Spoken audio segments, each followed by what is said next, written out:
Avengers Age of Ultron is garbage, folks. Is it an alligator or a crocodile? I don't know the difference, and at this point I'm too afraid to ask. Look at that. That is a werewolf, folks.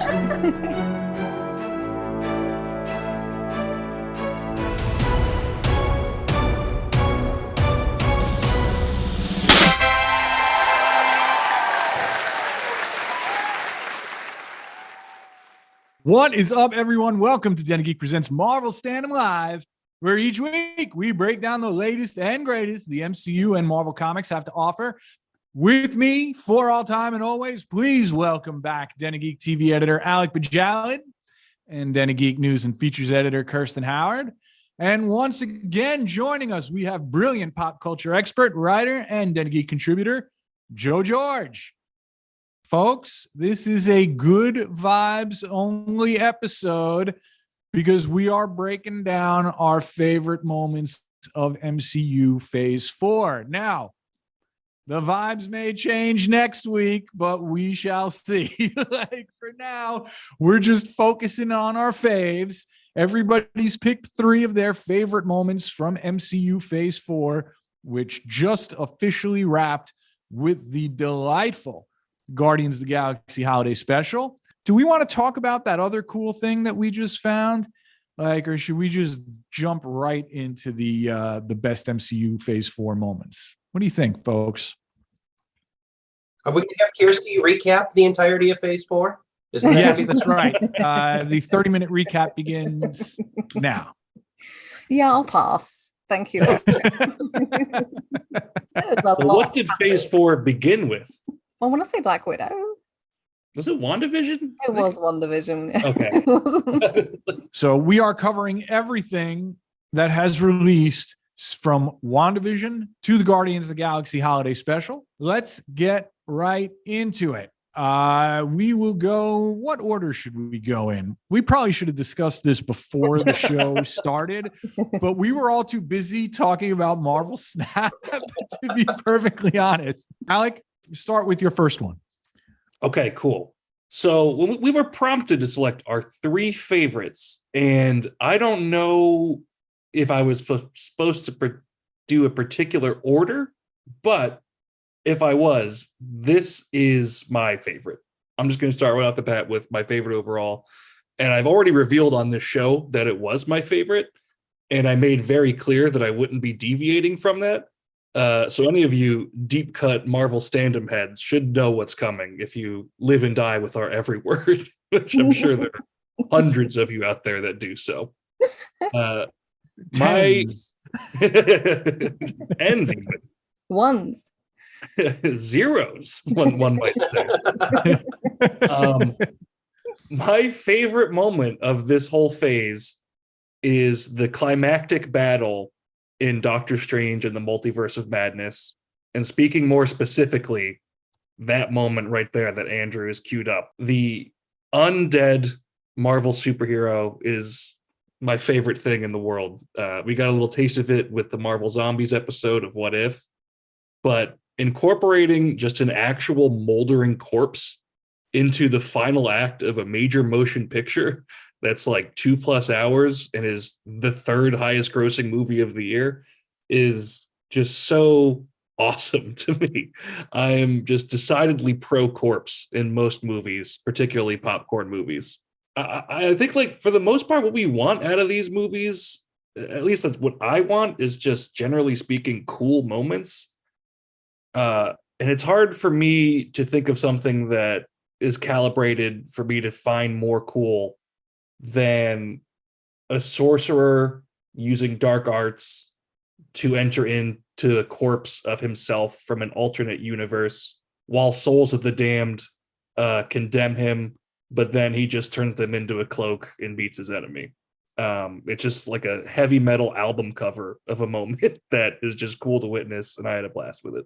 I love that during that, Muzna is in the comments, like just immediately roasting both me and Kirstie, like about different things. He's trying to start shit. Yes. This is why I don't look at the comments like while we're streaming. I can't really argue with that. I know that the Multiverse of Madness has become a pretty polarizing entry in MCU Phase 4 here at Den of Geek. I mean, I particularly like it, but like that scene is amazing. It's so good. It's just perfectly executed. I love it. I mean, I don't like Multiverse of Madness, but I love that scene. So I feel like that is a great moment and the best moment of the film easily. And it's just amazing how that successfully followed up a bunch of other also amazing scenes, one of which I'll talk about here in a bit. But you've got the various Wanda rampages. You've got that musical note battle just before that, and then it even gets even cooler with that scene that you're talking about. It's just, Michael Waldron's the best writer of all time. I know Kirstie agrees with me on this. So. Yes, he seems like a lovely gentleman. So apparently I'm next. And for me, this is not my number one favorite Phase 4 moment. And my things are not in order because I did not think that far ahead. However, the fight on the scaffolding in Shang-Chi and the Legend of the Ten Rings is one of my favorite bits in MCU Phase 4. This, to me, has almost everything I want out of Marvel these days. Like, it's not particularly superhero-y. It really is just a great action sequence all around. If I had to describe the flavor of the MCU overall to somebody who had never seen it, I would kind of compare it to the Indiana Jones movies in some ways, where there can be eye-popping action scenes that also have a thread of humor through them. And that fight on the scaffolding definitely does it. Shang-Chi as a whole, would I have slightly preferred if this movie was scaled back a little bit and felt a little bit more like a street level, martial arts movie at times? Sure. But when I saw this in the theater, the way the crowd was reacting to this scene, and every time one of those ninjas took a tumble off of the scaffolding to their doom, and every time one of the poles broke off, and every time somebody almost lost their balance, people were gasping and laughing, and it was just such a good time. I wonder if my perception about this is colored by the fact that this might have been my first kind of normal movie going experience with an audience, post-pandemic. And it just made it so much fun. I'll always have a soft spot for that scene for that reason. But it's great, and I love the fact that it doesn't involve particularly well-known characters. It doesn't involve superheroes in costumes or anything like that. It's just a fun 5-minute dose of violence, and it's great.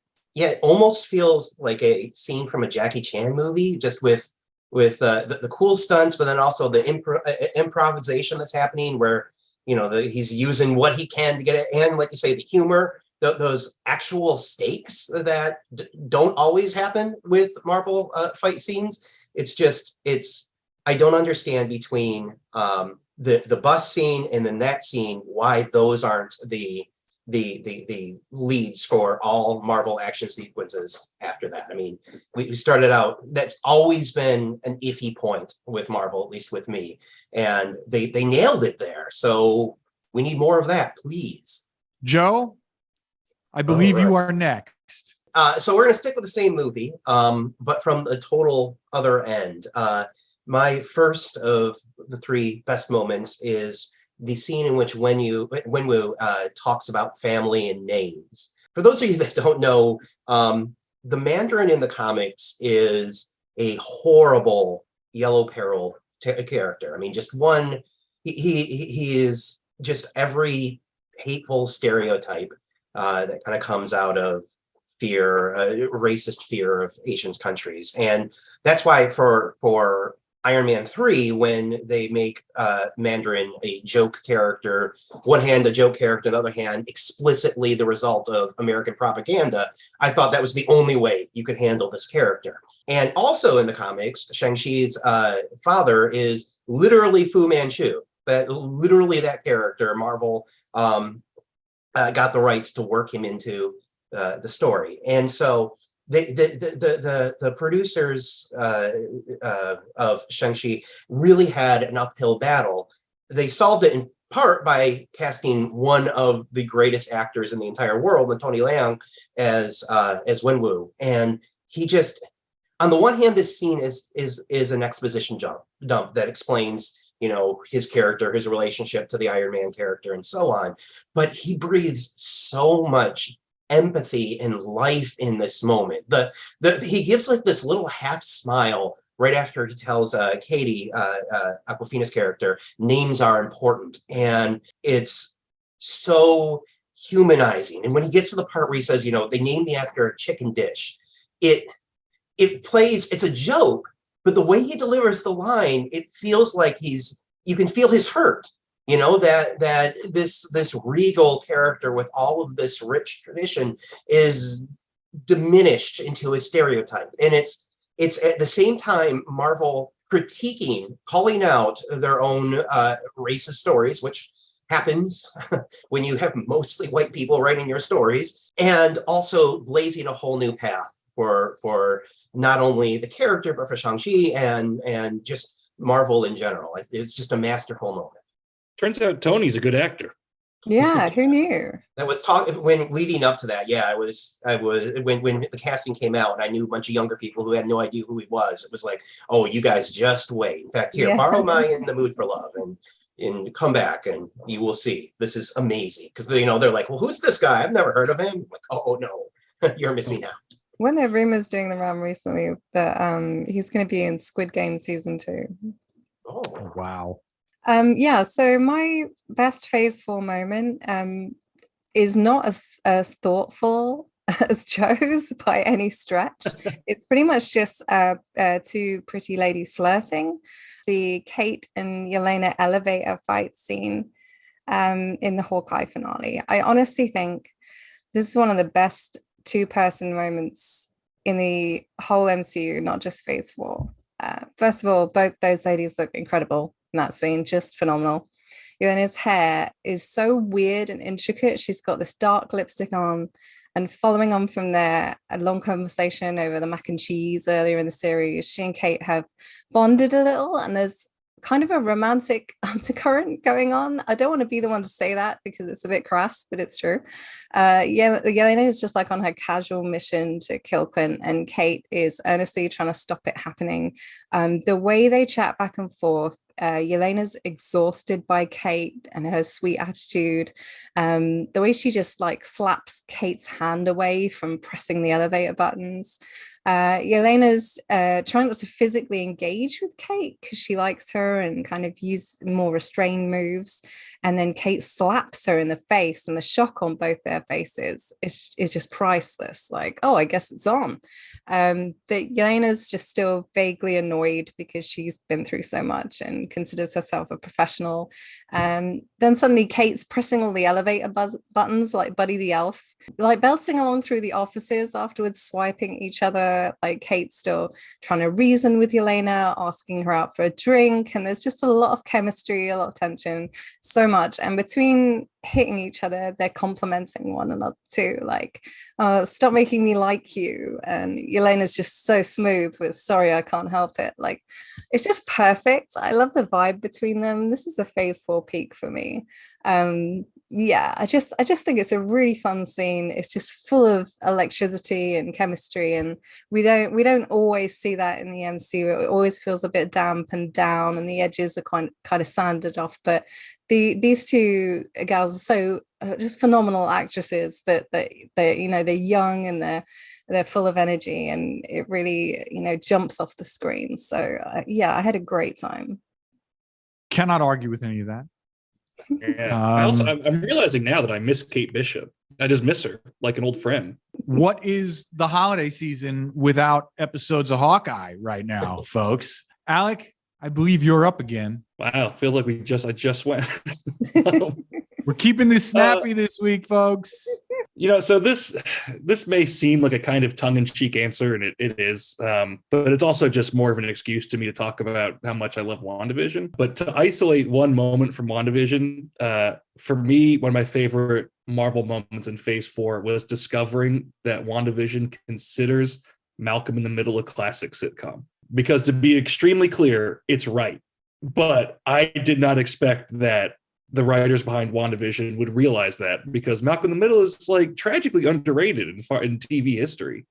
It's a phenomenal show, like an all-time classic sitcom. And when I remember when the trailer came out for this, and we saw like kind of this aesthetic. Well, not this, because that would have been probably a giveaway with the video recorder.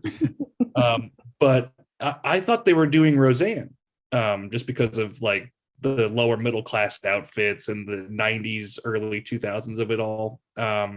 But I was so delighted to discover they did Malcolm in the Middle homage. And if not in the Malcolm in the Middle episode, which is 6, the Halloween episode, but later on, it actually flashes back to Wanda watching some of her old DVDs.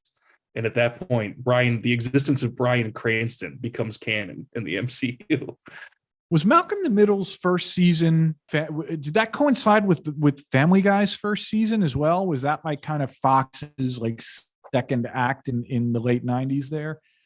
It may have. Let me look it up. So Malcolm in the Middle's 2000, January 2000, and Family Guy is 99.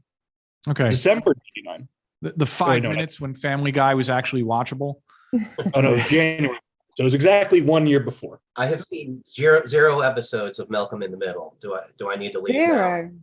It's a delight. I mean, like, I think if anything, just watch any 2 random episodes, and I think you'll be taken back at how like modern it feels. Like in a lot of ways, because it breaks the fourth wall. Like it came before the mockumentary style got popular, but it feels like it kind of informed that a bit. And it's just really funny and like weirdly class conscious. Like they're always so poor. They never have money to do absolutely anything. I don't know that I want to see that part of my life reflected on television. So my next one, and again, we're not going in order. However, if we were going in order, if we were ranking these, like personally, this would be my number one. And it is the car chase in Hawkeye episode 3, which was for me the highlight of that entire series, which was full of highlights, but just nothing got me like that episode. Everything about it. This is a well executed, like badass car chase in the vein of, Bullet and the French Connection. And it's hilarious.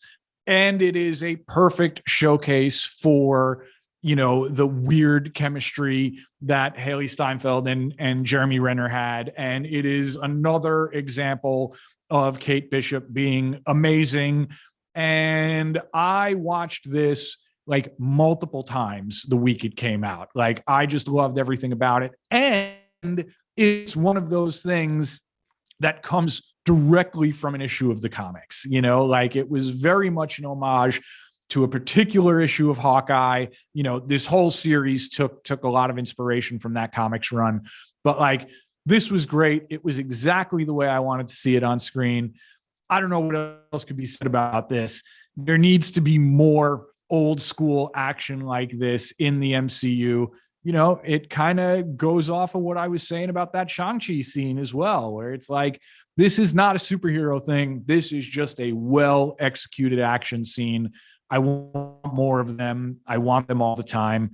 And just a quick honorable mention, this was the same episode that the closing credits needle drop was a really loud Sammy Davis Jr. Sweet Gingerbread Man, which is just like an all-time like holiday deep cut. So just more love for Hawkeye, please. I miss this show. I want more Christmas Hawkeye shows.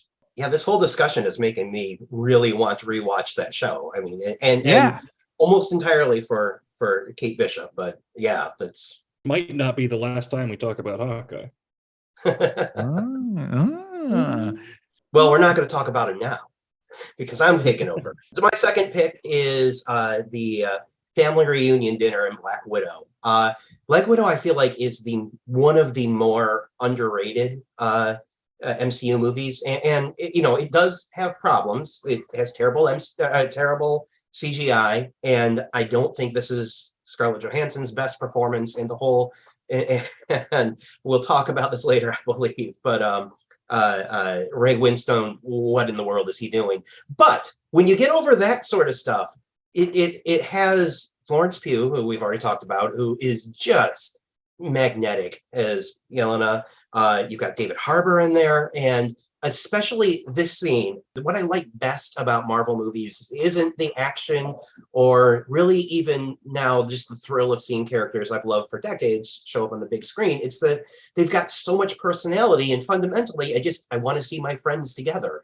And this scene was that character-driven storytelling in the MCU at its best, where the characters come together and they get to be themselves and figure out what it means to go from what they thought was a biological family to creating this sort of chosen family in all of its authentically familial messiness, where you've got Red Guardian being a buffoon, you've got Black Widow being bitter about the whole thing, and then Yelena's whole breakdown.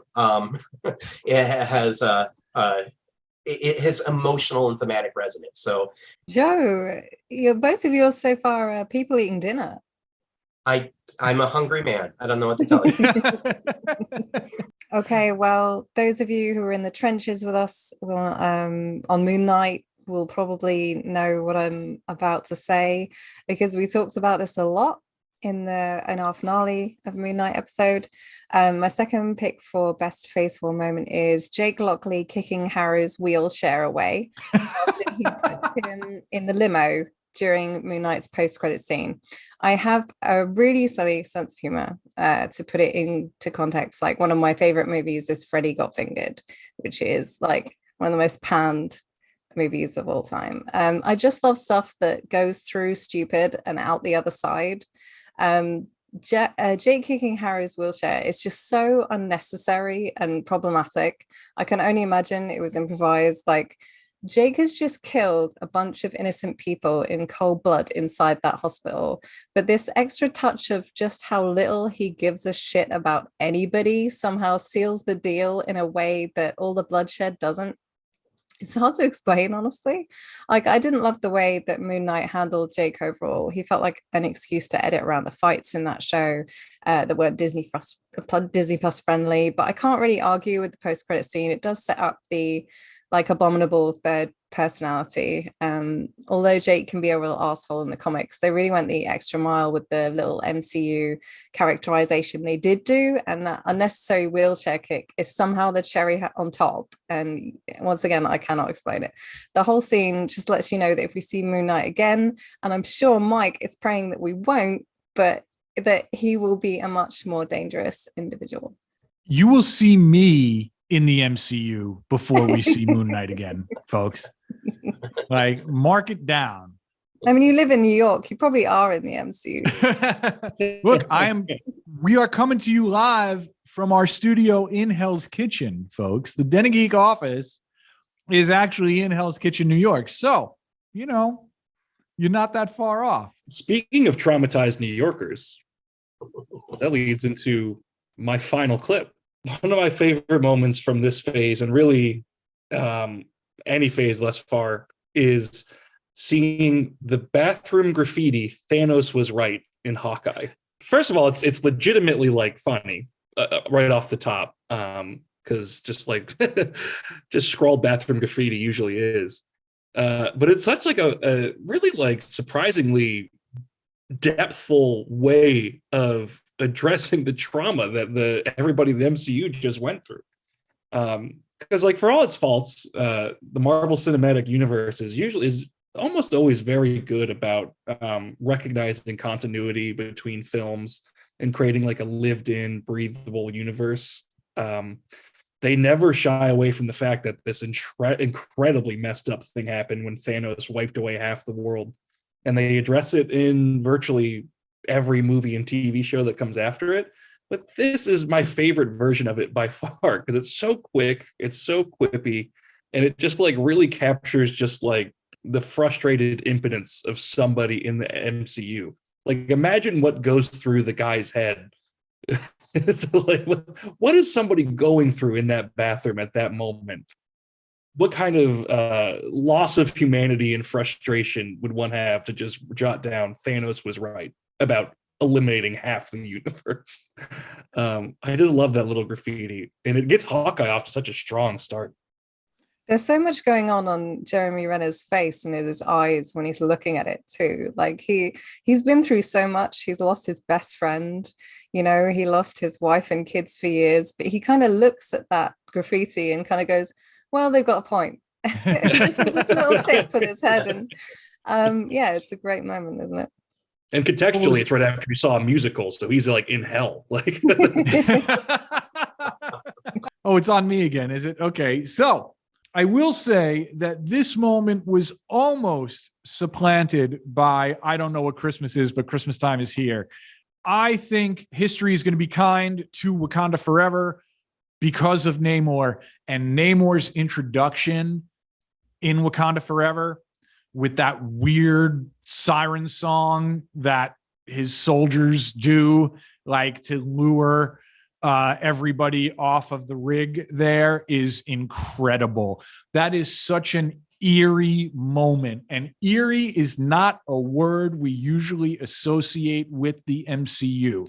Like the idea, you know, like, look, it plays into, you know, old, you know, myths about mermaids and how they would lure sailors to their doom on the rocks. Well, here we know what the MCU origin of that is, and it is with the people of Talokan as Atuma and Namora and their soldiers make their grand entrance. And it is such a smart way to establish them. And it is such a cool little detail, much like the Thanos was right graffiti, like that makes you understand, that puts other things way, way, way in the background of the MCU, just into like casts them in a new light. And it's terrific. It's one of my favorite moments in that movie. It's one of my favorite moments of MCU Phase 4. And it genuinely might be one of my favorite bits of world building in the MCU as a whole. I just had to find a way to express some Namor love here. Namor is going to be so important to the MCU going forward. Cannot think of a better way to introduce that character and these concepts than just that quick little 2-minute bit there. I feel like Namor is a hard sell for people at first, you know, because he's got, and I think all of these things are awesome, to be clear, but he's got the, you know, the wings on his ankles and he's in his underpants and that sort of stuff. And if you don't have like that history with the character, I could see that falling flat. And that scene is he is so scary in that moment. And it's so unnerving when the siren starts to sing and then when he throws the chopper, I was like, awesome. It was such a perfect way that everybody then understood the stakes of who this guy was and why it matters. Yeah, awesome.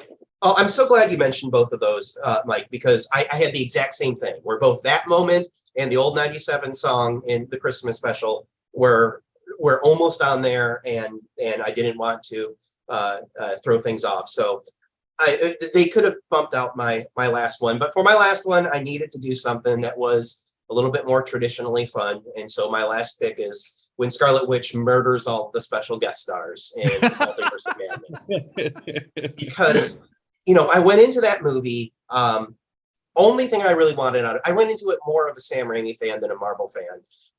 And I wanted Sam Raimi to make a Sam Raimi movie, and it felt like that mostly. But both of those things converged in the moment when all of the special guest stars show up. I mean, and to be clear, I like most of them. In fact, the only one I didn't like is Mr. Fantastic, because come on, if you know anything about Mr. Fantastic, you do not want John Krasinski to be playing him. That was terrible casting.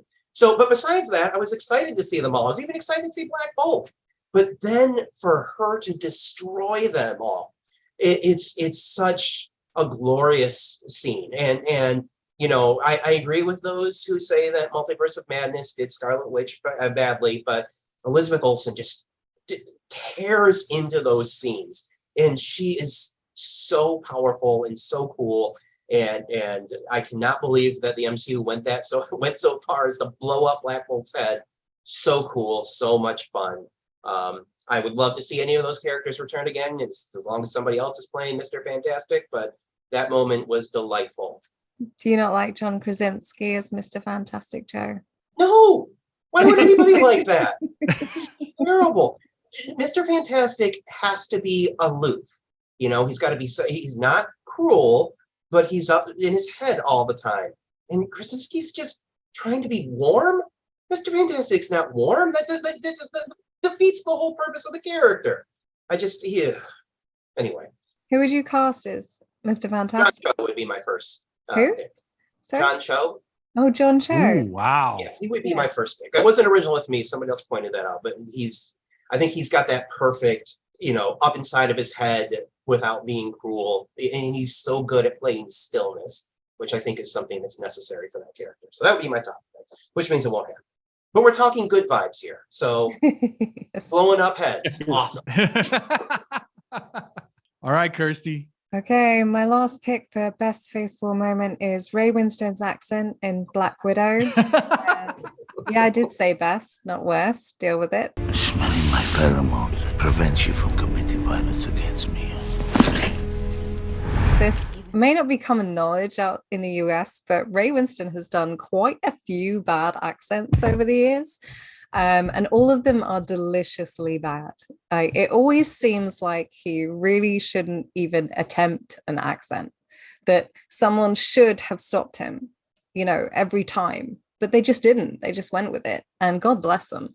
Like, when I heard he was going to be the villain in Black Widow, I prayed he would be doing an unnecessary accent, because I knew whatever he tried to do was going to make me laugh so hard.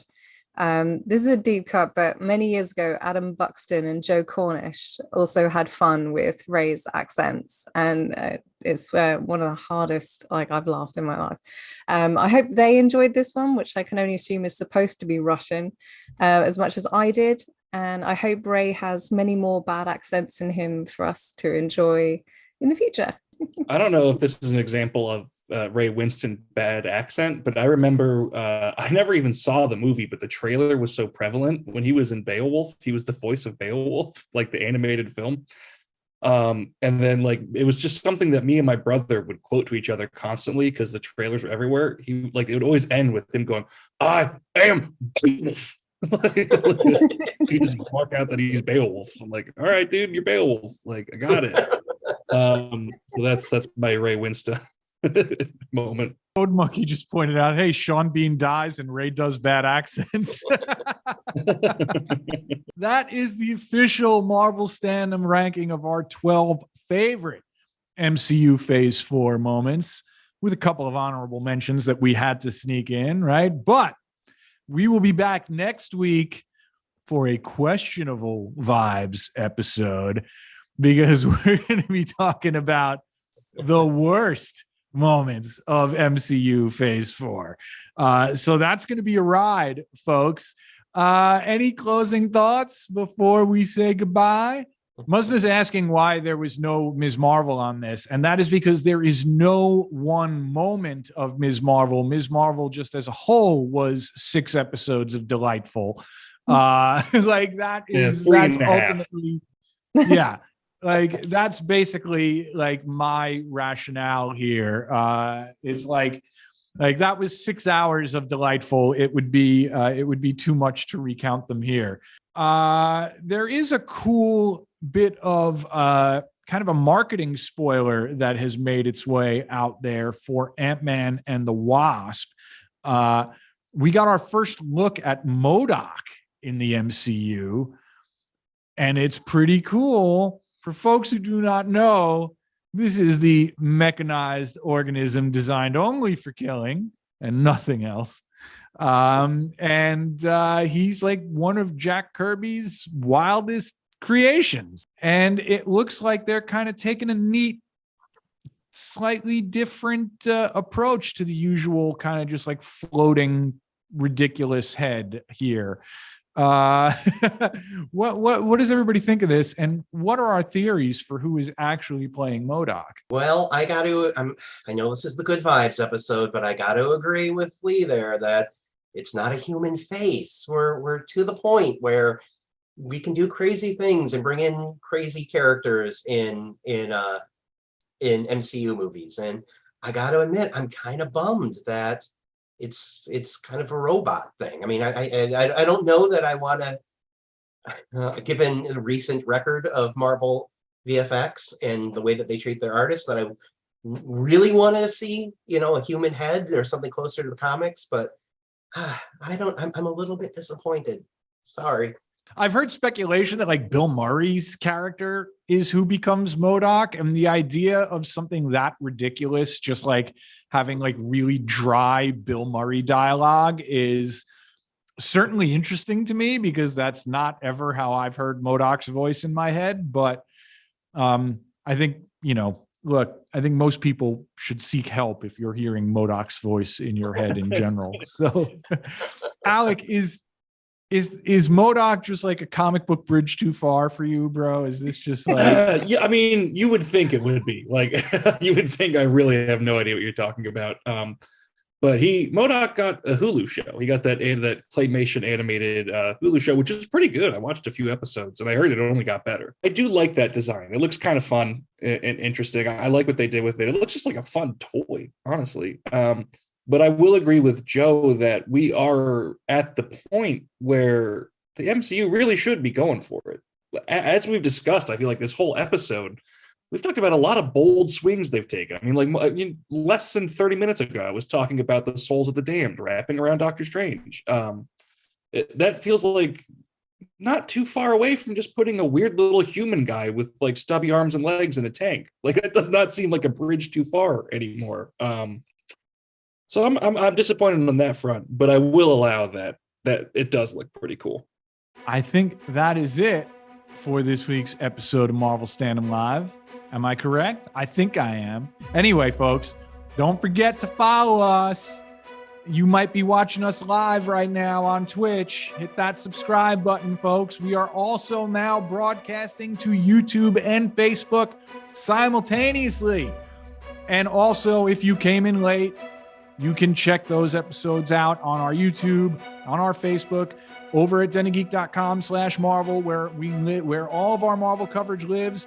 Don't forget to tune in for our upcoming live panel discussions about the worst of MCU Phase 4, our annual Christmas quiz, which Kirstie has apparently engineered solely to roast and vex me, and much more. Make sure you are following us on Instagram. You'll note that I am saying that before Twitter these days because, well, who knows what's going to happen with that. But we are at Marvel Standom. Please give us a follow. Drop us a line. Let us know what you want us to cover in upcoming episodes in 2023. We're going to do a lot more kind of fun stuff like this when there aren't shows happening. So I think there's some cool stuff. Also, if you have not checked out some of our Marvel Standom Special Edition episodes where I interviewed the writers of the current Captain America comics, which are awesome, by the way, and Cody Ziegler about the brand new Miles Morales Spider-Man series and the amazing Spider-Punk book that just wrapped, check those out too. We're going to have a big year in 2023, and we're not even done with 2022 yet. So thank you all for watching. Thank you to Andrew Halley, as usual, the best producer out there, who kept us in line despite us being even more disorganized than usual, mostly because I've been spending all my downtime playing Marvel Slap. Thanks to Den of Geek social media coordinator Lee. Marvel Slap. Sorry, folks. I'm running out of gas today. Lee, it's good to see you in the comments, keeping everybody in line again. We miss you, buddy. Get well soon. Go follow our TikTok at Den of Geek TV. Lee has built that with his bare hands, and we're going to have some cool stuff over there too. And as usual, special shout out to Michael R., who makes the podcast version of this show all it can be. And most of all, thank you all for watching, listening, following, subscribing. You know the drill. This has been Marvel Standom on the Den of Geek Network. Until next time, remember, folks, we stand together.